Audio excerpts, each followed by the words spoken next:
to episode 12 of Conscious Caregiver Conversations.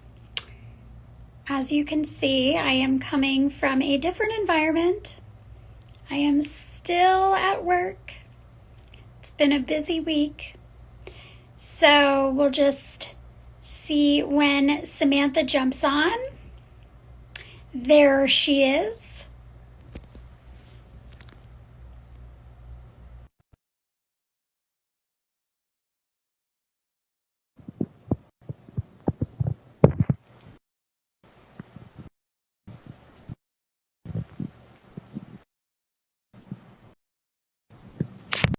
Here she comes. There we go. Good morning. Hello. How are you? I'm good. I'm here, which is a bit like this week. Yeah, I feel that. Yeah, definitely. You But can see we're here and you're at work. you can see my surroundings. So really try to avoid Yep. this, but it is what it is. Lots of meetings, lots of activity. We have 2 certification surveys coming up, one next week and one in a couple of weeks, and there's just a lot of meetings, and such is the life of a nurse leader. So like I always say, if you think your nurse leaders left the bedside to have a vacation and work 8-hour days, 5 days a week, you are sorely mistaken. Yes, definitely. And I'm not sure if your uh, surveys, I'm guessing, are similar to what we call like an accreditation, and it's like mayhem, and it's at all levels really. It's it's all of us, because we all are expected to meet a certain standard, and Yeah. that's fine, but it's a lot of pressure in a short period of time usually too. Yeah. Yeah, it's a lot, and it just so happens over the last year or so, we've had a lot of our important surveys within weeks of each other and stuff like that. So it's not just one survey in isolation either. I mean, we literally had our Joint Commission survey, which for us in the States is our big hey, you're meeting all the requirements and you're allowed to keep your hospital open kind of thing. So we literally had our Joint Commission survey, and then 2 weeks later, we had our comprehensive stroke survey. And with any survey, if you're in healthcare, there's always some types of citations. Hey, we have some friends joining and interacting. Thank you so much for being here. But, with any surveys, there's always some citations. There's no facility that is 100% compliant. It just doesn't exist. But with that, there's follow-up, there's education, there's different things that we have to do. And so we literally had Joint Commission, which is our huge survey that we have every 3 years. And then we had our comprehensive stroke 2 weeks later. And so we had all the follow-up from that, and it all had to be done within weeks of each other. So yeah, exactly. It doesn't exist. There's no perfection. Perfection doesn't live here, and it doesn't live in healthcare either. But I'm very happy to report that I personally work for a facility that does really well. I mean, our citations were very minimal. But with that being said, there's a lot of work that has to be done with the citations that do occur. And then to have, multiple agencies needing that follow-up, within weeks of each other was it's chaos. It's mayhem, just like you said. So yeah, so now we have my facility is going for SRC, Center of Excellence, which is for minimally invasive and robotic surgery.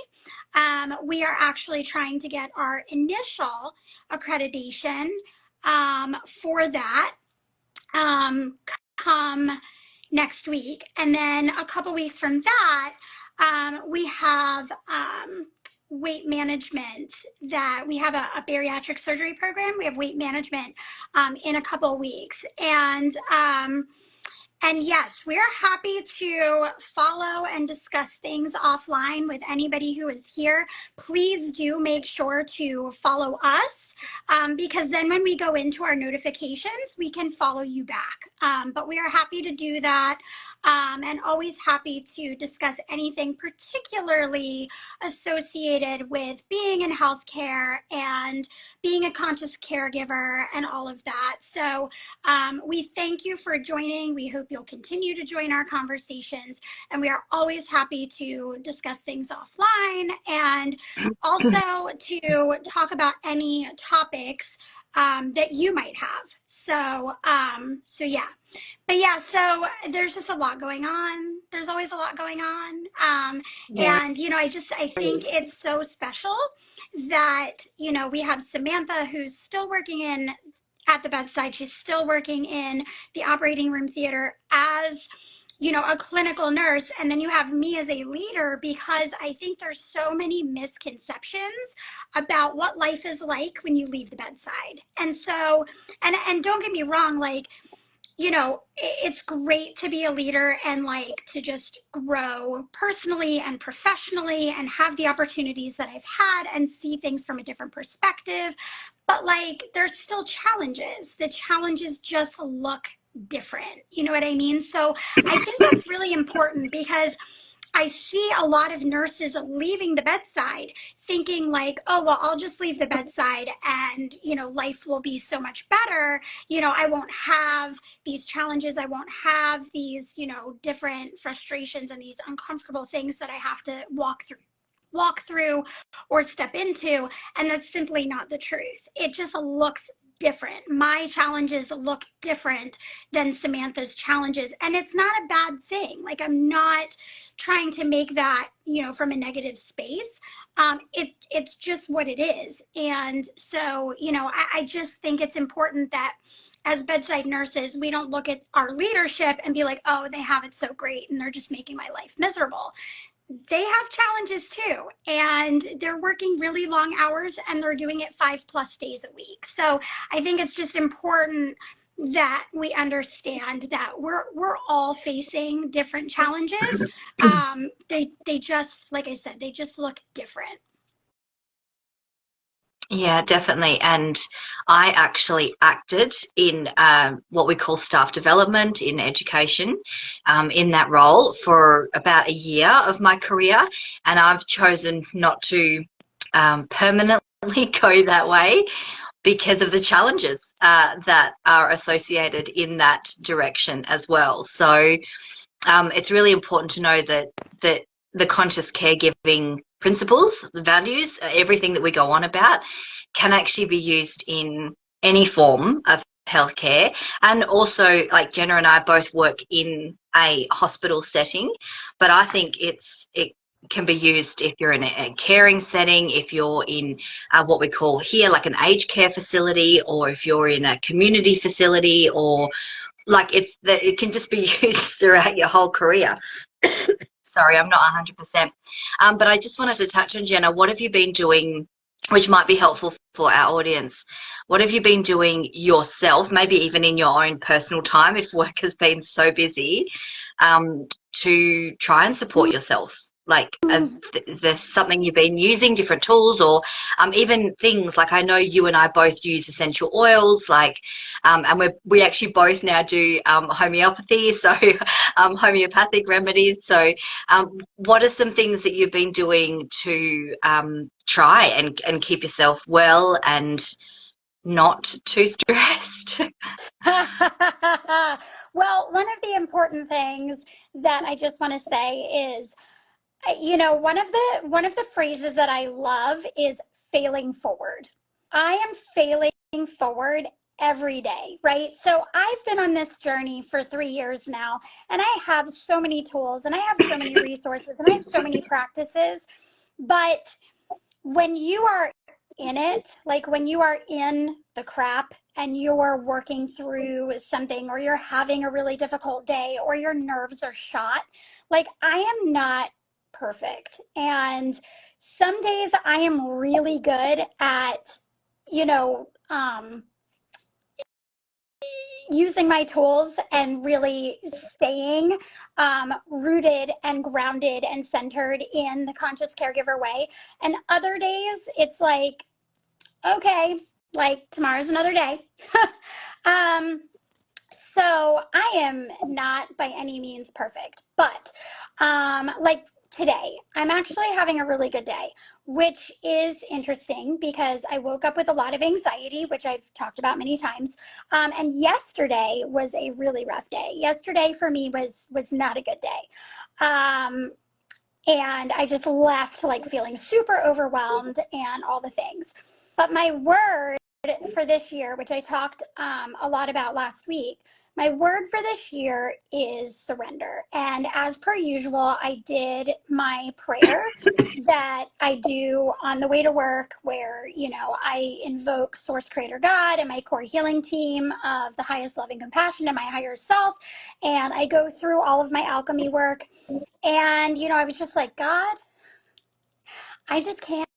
I'm tired of feeling like crap. Like I was just totally like honest with myself and with God. And I was like, I'm just tired of feeling like crap. Like 2023 was rough. I went through a lot of stuff. You know, it's like I keep giving my power away. I keep like getting to this space of where I'm lacking confidence, I'm lacking self-esteem, I'm feeling like I'm not doing a good job, like all the things. And I was like, I just don't want to feel like this anymore. Like, what can I do? How can you support me? How can I support myself so that I just don't feel like this anymore? And then I really just tried to focus on that surrender. And, you know, I took some breaths and I did all the things. And I mean, I have a lot going on. And to be totally honest, this morning, like there was something else that got added to my plate. I'm just like, really? You know what I mean? But I'm just like, you know what? I'm one person. I'm one person. I'm doing the best I can. I really try to just focus on like, how can I move the needle even just a little bit every day? Um, I'm not someone that has like gotten called into my boss's office and told like I'm not meeting standards or expectations or doing, you know, what is needed of me. And even if I did, like it would literally be like the first time.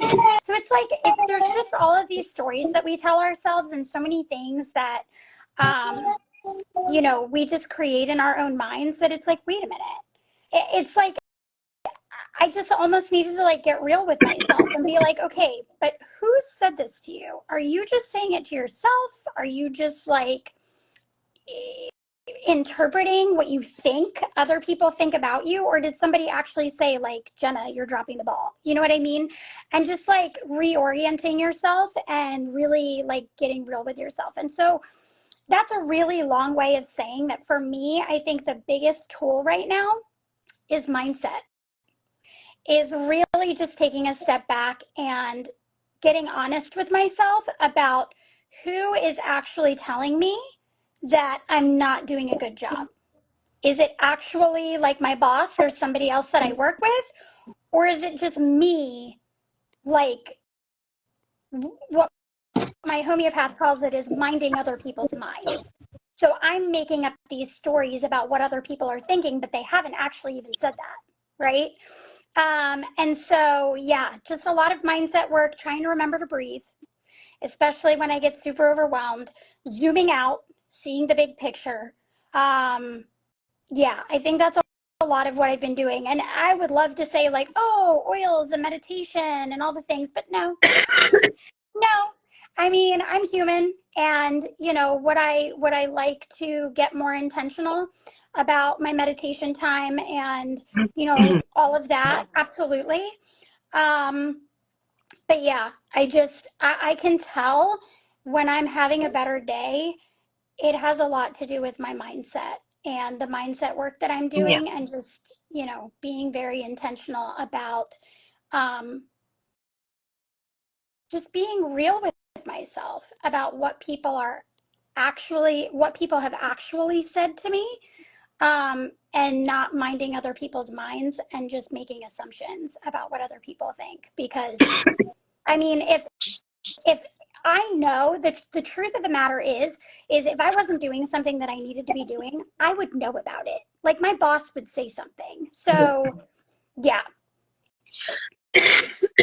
Yeah, I think that's really important. And I think whatever terminology you use, whether it's failing forward or doing stuff imperfectly, like throughout this whole, 5 years that we've been doing, particularly like Soul Up and a lot of this really deep work, like I haven't been meditating an hour every single day of that time, but I've still felt the effects of when I have been able to do these different practices. And I think that's really important because there are some days you finish a shift and you just got nothing left to give. Like you're just overwhelmed and you've got nothing left to give yourself, yep, even.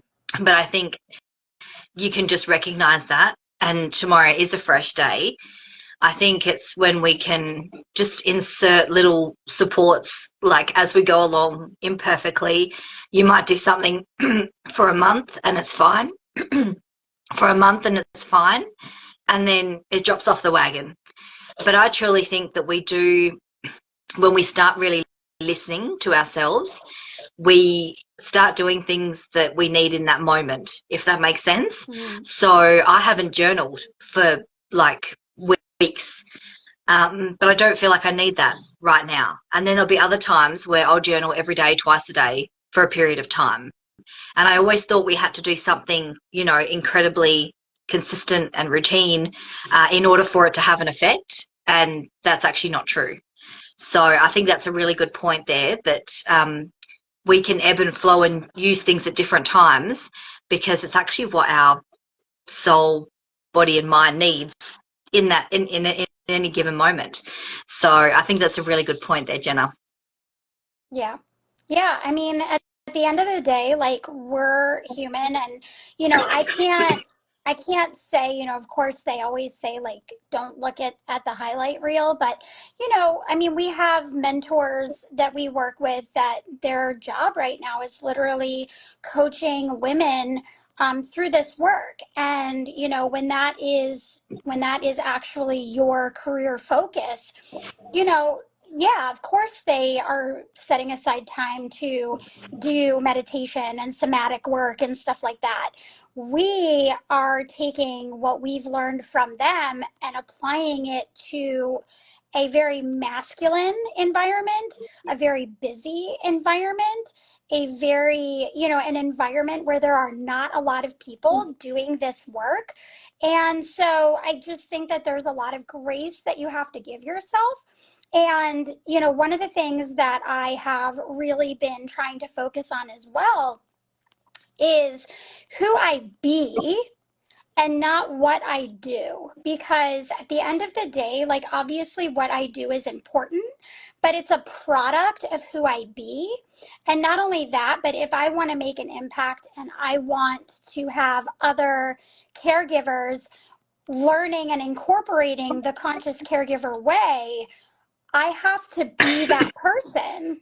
And so how I show up is far more important than, the competency I'm writing. Not that the competency I'm writing isn't Yeah. important, but it will ultimately be a product of who I be.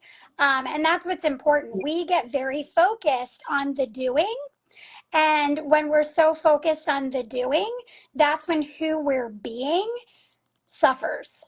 So we have to actually flip it. And that's one of the biggest shifts that our society really needs to make, is that it's really more about who we're being. And then what we're doing is going to be a product of that.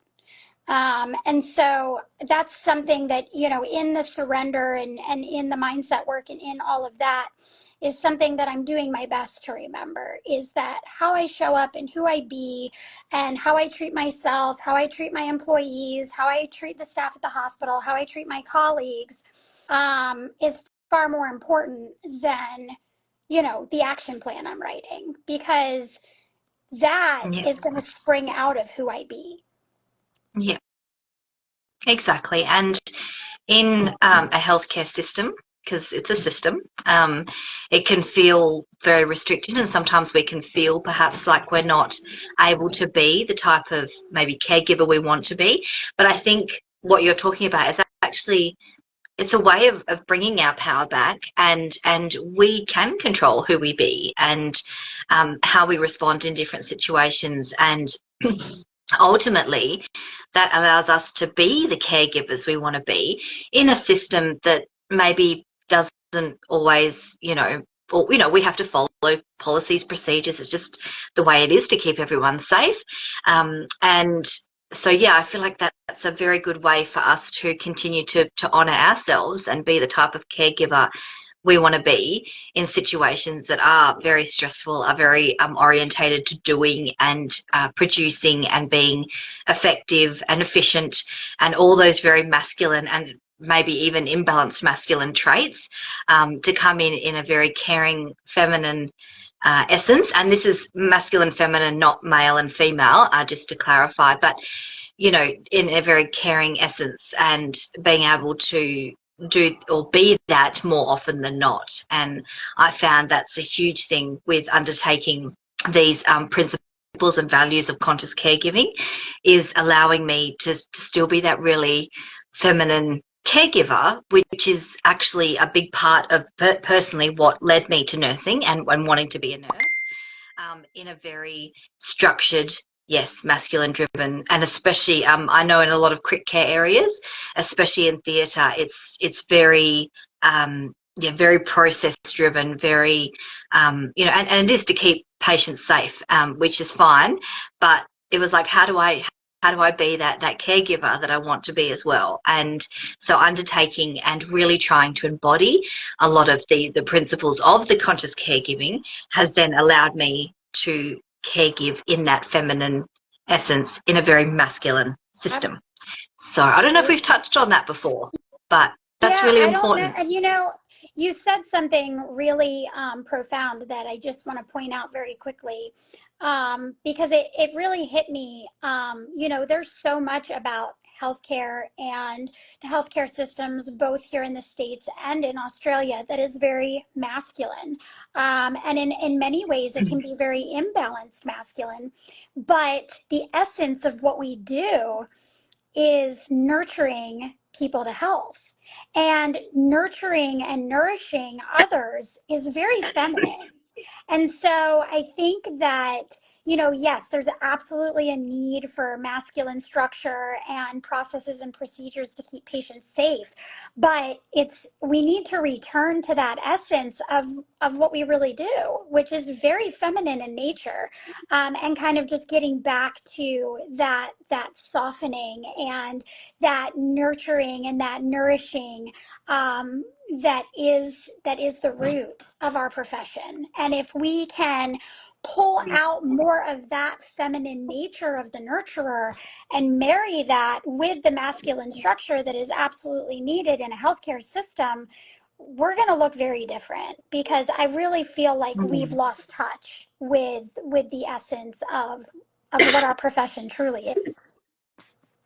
Yeah, definitely. And I think that when you speak about so well, and you speak about this really well, Jenna, of like uh, making positive change in the healthcare system from the inside out. So from, the work that we do ourselves, this is a big part of it, really. It is that, by doing this work, by understanding our own self, by slowing down, being intentional, all the things, using the tools, being that light, really getting in touch with that feminine nurturing side is really interesting, because my word for 2024 is nourish and nourishment. So your surrendering and my nourishment is going to work really well together. But then we can start to see the effects. And I have a really good example of that. And this is I've just made this connection, which is beautiful. And this is why having conversation with a trusted mentor, friend, colleague in the healthcare system is so profound, because you make these connections. That in my workplace, we've got a really positive staff development nurse at the moment who does a lot of education, very proactive. She's really bringing a lot of enthusiasm back into learning and continuing our professional practice, which is beautiful. It's been missing for a while. And she's actually incorporating in different orientation patterns and in different learning education days, wellbeing parts to our caregiving.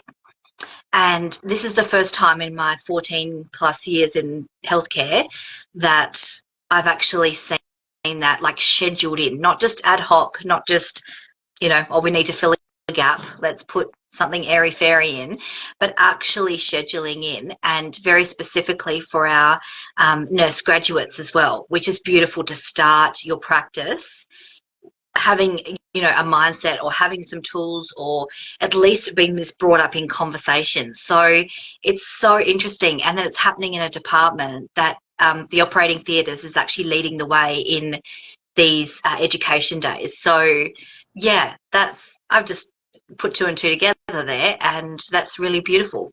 And I'm not Yeah, saying that is I did that awesome. work, but perhaps in conversation, like, because I've been, having different conversations with my staff development nurse, and everyone in the department knows that I do a lot of this work. They might not know what exactly it is yet, but they know I advocate and I do a lot of this work. And it's it's really interesting to ponder that, the effects that we have from the inside really do ripple out into tangible things that are happening in our environment. Yeah, absolutely. Absolutely. So, well, it is almost 6:30 and I have something I have to get done before 8:30 tomorrow morning. Yes, you need to get home. So, Yeah. So I am going to have to wrap up for today. I think that we've talked Yep. about some really great things today. I mean, we were talking about the masculine feminine balance, and that's really what it's about. I mean, we really do need both energies. And we need to pull in and go back to the roots of our feminine, our divine feminine, because it's so much of what we do as caregivers. And just, the surrendering and the nourishment, like you said, and giving yourself a lot of grace.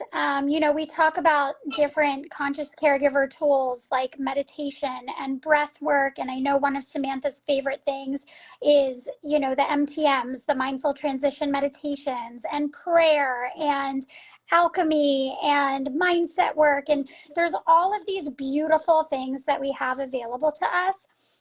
But at the same time, we're human. We work in a really challenging, busy, fast paced environment. And so just giving yourself a lot of grace. And, it's okay to be in the crap.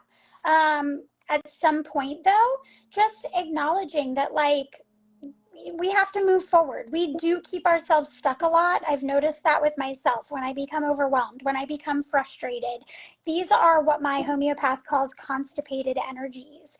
And it's what keeps us stuck.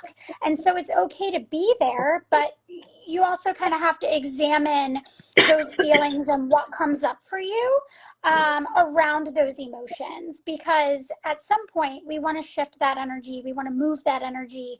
And that's something that I'm really focused on for this year. And for me, being that, I have hopes and dreams and aspirations, and feeling the need to control some of that and control some of those timelines, surrender was perfect, because honestly, like, the best thing that I can do for myself is surrender, is let go of the control, is accept where I am now, and just allow things to unfold. Allowing. A lot easier said than done, but that's what we strive for, with a lot of Yes, grace. Yeah. 100%. All right, darling. Well, like we said, DM, inbox us if you have anything you want us to talk about particularly, or to use one of our YouTube videos or whatever it might be. And we will see you next week. Yes, Same place, same time. absolutely. See you All next week. right. Same Have a place, good same week. time.